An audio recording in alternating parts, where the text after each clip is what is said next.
अस्सलाम वालेकुम नाज़रीन, मेरा नाम तहमीना है। मेरी उम्र 19 साल है।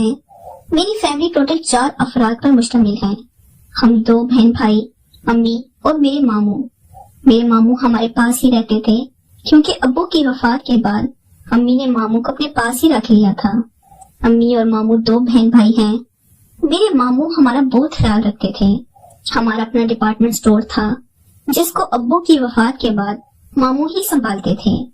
मेरा भाई अभी छोटा है और सिर्फ 7 साल का है। मैं पढ़ने में काफी ज़हीन थी और फर्स्ट ईयर में पढ़ रही थी। मुझे सुबह कॉलेज मामू ही छोड़कर आते हैं। मामू हमारा काफी ख्याल रखते थे और मामू अब्बू की तरह हमारी हर ख्वाहिश पूरी करते थे। मैंने भी मामू को काफी इज्जत दी थी और कभी भी मामू की कोई बात नहीं टाली थी। मामू जो भी कहते थे हम इनके हुक्म की तामील बजा रहे थे। अम्मी भी हमें तलकीन करती थी कि अपने मामू का ख्याल किया करो। हमारे मामू की उम्र तकरीबन 25 साल है और वो अभी तक कुंवारे हैं। इनकी शादी नहीं हुई थी। मेरी अम्मी मामू का रिश्ता ढूंढ रही थी, लेकिन लोग थे कि मामू को रिश्ता नहीं देते थे।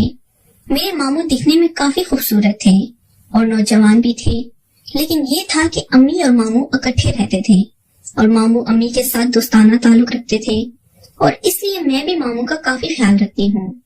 मामू शाम को मुझे पढ़ाते थे क्योंकि मामू ने एमए किए हुआ था और अब्बू का बड़ा सा डिपार्टमेंट स्टोर था। अब्बू के चले जाने के बाद स्टोर चलाने के लिए कोई भी नहीं था, इसलिए अम्मी ने मामू को अपने पास बुला लिया था। अम्मी 2 बहन भाई ही थे। मामू और अम्मी दुनिया में अकेले ही थे। इनके माँ बाप इस दुनिया से चले गए थे। मामू की शादी करने वाली थी और इसलिए अम्मी ने मामू को अपने पास रख लिया था क्योंकि हमारा भी कोई सहारा नहीं था।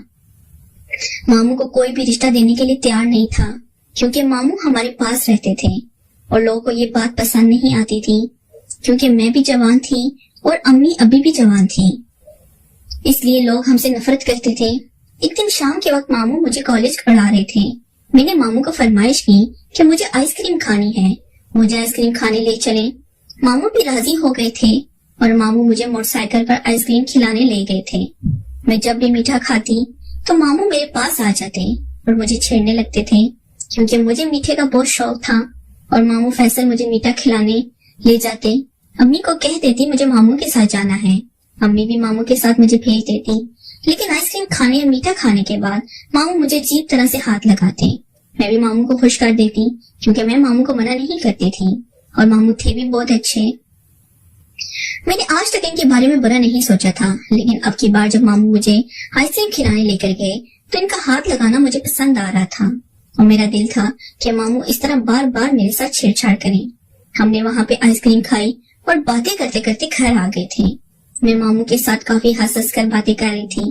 हमें रात के 11 बज गए थे क्योंकि हमारा घर शहर में ही था, इसलिए हम वापस आए तो अम्मी और भाई सो गए थे। मैं अपने कमरे में सोती थी और मामू को भी अलग कमरा दिया गया था, इसलिए मामू अपने कमरे में जाने लगे तो मैंने मामू को रोक लिया था और कहा था कि मामू आप मेरे ही कमरे में आ जाओ, वहाँ पर बैठकर कुछ देर बातें करते हैं। मामू को अपने कमरे में ले आई। वहाँ पर हम दोनों बातें करने लगे। मैं मामू को छेड़ने लगी कि आपकी कोई गर्लफ्रेंड नहीं है। मामू कहने लगे कोई भी लड़की मेरे साथ ताल्लुक में नहीं है और मेरा बहुत दिल करता है। मैं मामू की बात सुनकर अफसुर्दा होने लगी थी और मामू को कहा था कि मामू अगर मैं आपके साथ किसी गर्लफ्रेंड की तरह वो काम करूं, अम्मी को तो नहीं बताओगे। मामू ये बात सुनकर ही खुश हो गए थे और इनकी आंखें चमक गई थी। मामू कहने लगे तहमीना बेटा अगर तुम मेरा साथ तो मैं तुम्हें खुश कर दूंगा और मजे मजे की गिफ्ट ला कर दूंगा, आपकी बहुत खिदमत किया करूंगा। मैंने भी मामू को हाँ कर दी थी और मामू मेरे पास आने लगे। मामू ने काफी देर मेरे साथ, जिंदगी में पहली बार वो काम कर रही थी, इसलिए मामू भी बड़ी आहिस्ता आहिस्ता वो काम करने के माहिर थे, इसलिए मामू ने मुझे जरा भी उलझन नहीं होने दी। मेरा काम किया। अब मैं मामू की दीवानी थी। शाम के वक्त पढ़ाई के बहाने मामू मुझे लेट नाइट पढ़ाते और पढ़ाई के बाद हम वो खेल खेलते जिससे हमें मजा आता और फिर सो जाते। नाज़रीन अगर आपको ये कहानी पसंद आई तो वीडियो को लाइक कर दें। शुक्रिया।